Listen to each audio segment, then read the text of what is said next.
شروع اللہ کا نام لے کر جو بڑا مہربان نہایت رحم والا ہے۔ سورج کی قسم اور اس کی دھوپ کی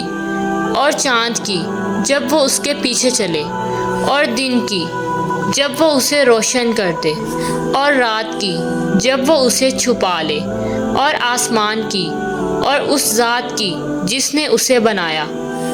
اور زمین کی اور اس ذات کی جس نے اسے پھیلایا،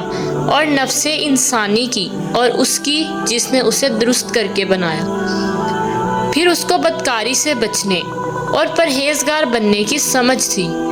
کہ جس نے اپنے نفس کو پاک رکھا وہ مراد کو پہنچا، اور جس نے اسے خاک میں ملایا وہ نامراد رہا۔ قوم سمود نے اپنی سرکشی کے سبب پیغمبر کو جھٹلایا۔ جب ان میں سے ایک نہایت بدبخت اٹھا تو اللہ کے پیغمبر صالح نے ان سے کہا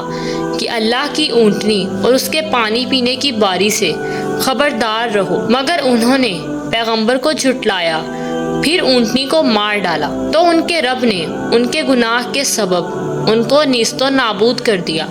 پھر سب کو برابر کر دیا، اور اللہ کو ان کے بدلہ لینے کا کچھ بھی ڈر نہیں۔